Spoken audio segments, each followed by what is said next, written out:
Good morning everyone, welcome back to Dipesh 24 channel. अहिले म आँखा हेर्न सक्दिनँ, यहाँ म एकदम ध्यानमा छु यहाँ है। नानीको नङ काट्नुमा 20 एकदम सेकेन्ड्समा नङ काट्ने चाहिँ च्यालेन्ज लिएको छु र मैले काटिसकेको छु। बहिनीले ढाट्नु हुँदैछ, मैले 500 अघि गरिसकेको बिकज आई एम प्रो। ल अब आजको दिन पनि स्टार्ट भइसक्यो, अब मन्दिर जानुपर्छ एकदम। ल नमस्ते सबैजनालाई, अब निक्लिसक्यौँ हामी होटलबाट आज र आजको दिन स्टार्ट भइसक्यो है। अब चाहिँ अञ्जली बहिनी र म चाहिँ मन्दिर जान आँटेको धरानको। ल हाम्रो वाहन आइसकेको छ, वाहन। हजुर होइन होला, 1-1.5 रुपियाँ भन्नुहुँदैछ। ठिकै छ, अब टेम्पो पनि आइसकेको छ हो, निक्ल्यो। बहिनी र म चाहिँ पदम चाहिँ बिहानै आज इटरी गइसकेको छ रेकर्डिङको लागि, डबिङको लागि। कहाँ गएको यहाँ? हेलो र हजुर, अब मन्दिर जान आँटेको छु। पदम इटरी गइरहेको छ त। हजुर हजुर, हस् दा गयो ल, हुन्छ। ल हामी चाहिँ अब यहाँ बुढा सुब्बा मन्दिर पनि आइपुगिसक्यौँ। यहाँनिर नानी निक्ल्यो भन्दैछ, यहाँनिर दर्शन गरेर जानुपर्छ आज। यहाँनिर बुढा सुब्बा मन्दिर सुनेको थियो, तर आज आइ पनि पुग्यो धरानको। उता हजुर बु बी बी भन्छ हो, भन त एक भनिदेऊ न, तिम्रो भनिदेऊ न लभ ल्याङ्ग्वेज। मन्दिर चाहिँ यहाँ रहेछ, अलिक माथि रहेछ। वेलकम तपाईँलाई। हजुर के रहेछ, रुख रहेछ दामी आउनु लु, त्यस्तो रहेछ। यहाँ रुखमा चाहिँ धागोहरू पुरा बाँधिरहेको रहेछ। ए क्यामेरा उसको छ है। खुसी हेर त, हाँसेको हेर न। अब डन खुसी घुमाइदेऊ न, उनीहरू घुमाइदेऊ न। आउने बित्तिकै पर्छ न अब मन्दिर यहाँ। ओए माथि के हो उता फेरि दामी रहेछ, दामी देख्दो रहेछ यहाँबाट। शीतल रहेछ यहाँभित्र। ल बिस्तारै हेरौँ है त भित्र के छ, कसो छ, दर्शन गरौँ मन्दिरको है। धरानको बुढा सुब्बा मन्दिर यहाँनिर हो नि। सुँगुर धागो चाहिँ सुँगुरहरू पुरा बाँधिरहेको रहेछ है। ठिकै छ, धागो त स्टक बाँधेको रहेछ नि, डल्लै धागो मात्रै बाँधेको रहेछ।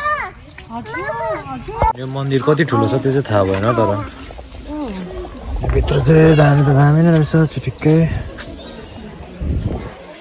अब यहाँनिर हेरौँ, यहाँनिर अब मन्दिरमा एकछिन पसौँ, हेरौँ यता दर्शन गर्नु आँट्छ। यहाँनिर मेन चाहिँ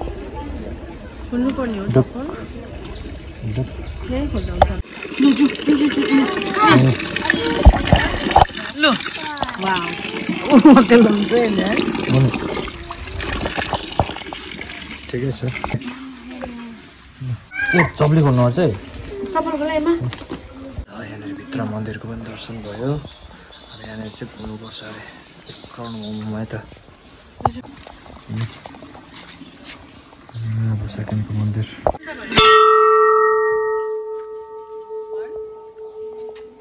यति मात्रै हो होला मन्दिर, यति मात्रै है। र साथीहरू धरानको बुढा सुब्बा मन्दिर पनि दर्शन भयो है। म अञ्जली बहिनी एमा आएको थियो। ठिक्कै तपाईँ आउनुभएछ अहिले, म मन्दिरको बारेमा भन्छु त्यो तपाईँ पनि मजाले आउनुहुन्छ। तर शान्ति है, पिसफुल खालको होइन।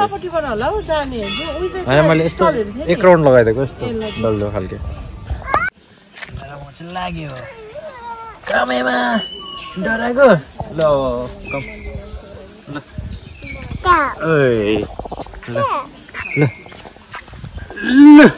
यहाँनिर ए यहाँ हेर त। ए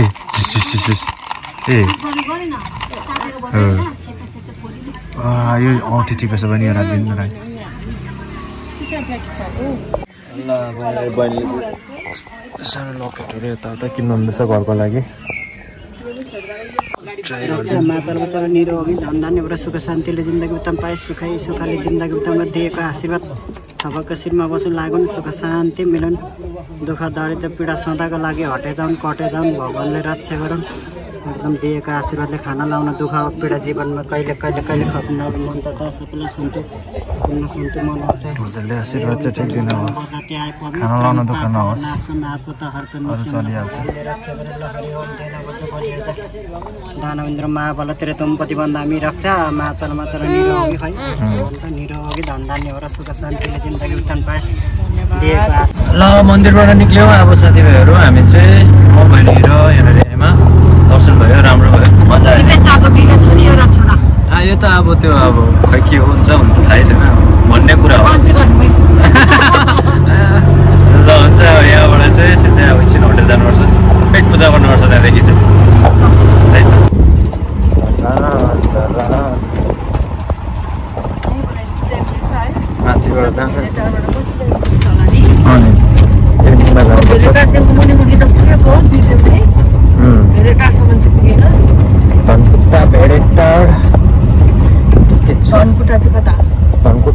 धनकुटा अलिक टाढो होला भेरेटार भन्दा है त 50 किलोमिटर टाढै भेलेटार चाहिँ कति किलोमिटर दादा भेरेटार 18-19 किलोमिटर होला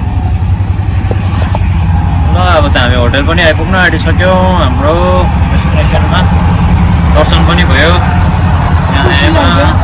मजा आयो शान्ति थियो है सानो चिटिक्कै थियो आम्मा यो ट्र्याक्टरको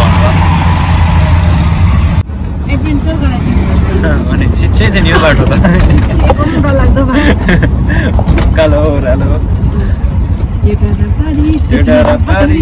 साउने झरी बाहुनकी छोरी त्यहाँदेखि त के भएर मरि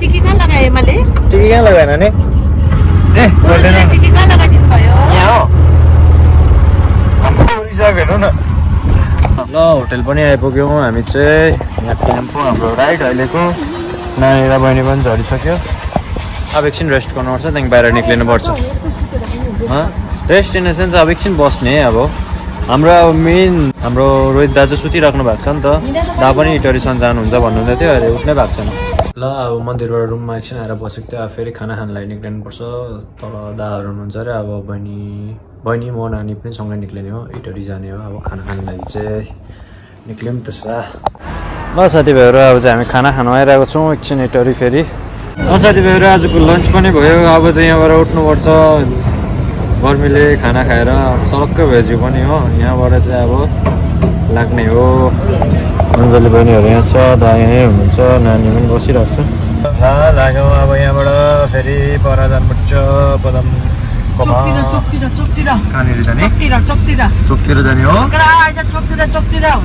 चोकमा नजाउँ साह्रै गर्मी छ अहिले हजुर ए हो नि त ल एमा चाहिँ हाम्रो पत्र हल्लाउँदै हावा खाँदैछ बाहिर ल अब चाहिँ हामी यहाँ स्टुडियोमा पनि आइपुगिसक्यो पदमको पनि काम राम्रो हुँदैछ अलमोस्ट सकिसक्यो पदमको काम पनि र अर्जुन दाहरू पनि आउनुहुन्छ अर्जुन दाहरू चाहिँ आज लेट भयो नभए यतिखेरसम्म आइपुग्नु हुन्थ्यो होला जाममा फस्नु भएछ नि त बाटो भर्खर खोलेको हिजोदेखि खोलेको होला 16 तारिक आज 17 तारिक आज टिस्टामै अड्क्यो भन्नुहुँदै थियो अब आइपुग्नु आँट्यो अझै लाग्नु त अलिकति टाइम दाहरू पनि आइपुग्नु आँट्यो र आजको यस्तै नै छ दिन यसरी नै बित्यो र आई होप तपाईँहरूलाई भ्लग मन पर्यो होला र भोलि के हुन्छ फेरि देखाउँछु होला अहिले चाहिँ यसरी नै जाँदैछ दिन हाम्रो र के कसो लाग्यो प्लिज कमेन्ट गरिदिनुहोस् होला र फेरि अर्को भ्लगमा भेटौँला सब्सक्राइब नबिर्सिकन गरिदिनुहोस् till then take care guys bye bye see you soon